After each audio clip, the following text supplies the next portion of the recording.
Those Who Can, posted September 30th, 2023. Do good. Be rich in good deeds. Be generous and willing to share.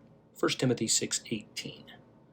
As I began writing this a few days ago, I was returning from Bogota, Colombia, where for the second time in 3 months I had the privilege of helping deliver training to investigators from Central and South America as part of the U.S. Department of Justice's International Criminal Investigative Training Assistance Program. The week prior, I was presenting at another investigation seminar closer to home. Even as I typed this, I'm traveling to the nation's capital to MC and help facilitate an international DNA and genealogy summit. Yesterday's participation in a unique high school career and technical education event simply added to an incredibly meaningful and busy last few months.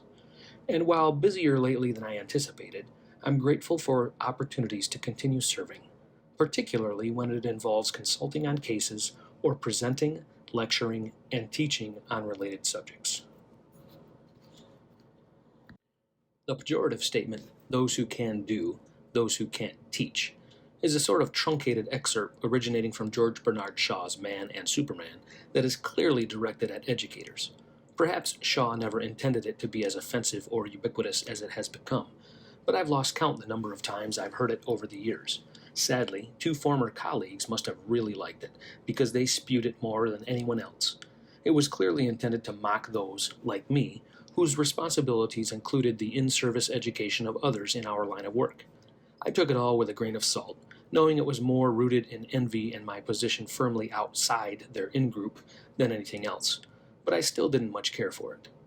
Even on the outside chance those using that expression don't intend it disrespectfully, it's hard to miss the implication that those who teach others are somehow viewed as unskilled, incompetent, or otherwise unable to perform the actual job, relegating them instead to teach about it. In most cases, that couldn't be farther from the truth. Those who can do both. The safest thing for a patient is to be in the hands of a man involved in teaching medicine. Charles H. Mayo. My opinion, which also serves as a rebuttal of sorts to the begrudging purveyor of this lame George Bernard Shaw quip, is this: those who have the ability and opportunity to do both have also the obligation. It doesn't end with job change or retirement either. Even when those who can are done doing what they did, how is the next generation of doers expected to know how to do it if not taught by someone who did?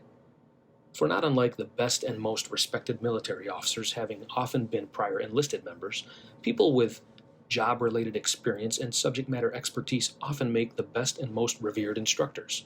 They are typically capable, engaging, and effective lecturers on their respective subjects. Of course, that's not always the case. Sometimes highly qualified and technically proficient workers are horrible public speakers and the last person you would want teaching or coaching others, like the occasional enlisted member whose commissions into nothing more than just a higher-ranking nincompoop. Likewise, there are a great many who have no real hands-on practical experience related to their subject matter, yet are remarkable teachers and lecturers. Personally, I'm glad there were those before me who placed a high priority on educating others about the job, and freely did so in a way that kept my interest and successfully transferred valuable knowledge to help me do it better.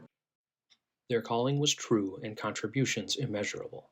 I'm certainly no professional orator, but I do embrace my love of it and consider the ability to speak, teach, and communicate information effectively among the gifts I have been blessed with. God has blessed each of us with certain gifts and abilities that align with our calling and purpose in life, and we glorify Him when we respond to that call.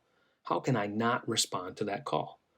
How can I not perform to the best of my God-given ability at whatever I undertake, be it the doing or the teaching? An apostle and a philosopher. Whatever you do, work at it with all your heart, as working for the Lord, not for human masters. Colossians 3:23, Apostle Paul. Do well what you have in hand. Marcus Aurelius. So whether you eat or drink, or whatever you do it for the glory of God. 1 Corinthians 10:31, Apostle Paul. Work long and hard. Have few wants. Work with your own hands. Don't meddle in others' affairs. Be unwilling to listen to slander. Marcus Aurelius. Rather than cheekily running others down to feel better about ourselves or deflect from our own discomfort with public speaking, maybe we should instead do everything we can to benefit others with the blessings we've been endowed. Summary. People ask me all the time what I'm doing in retirement.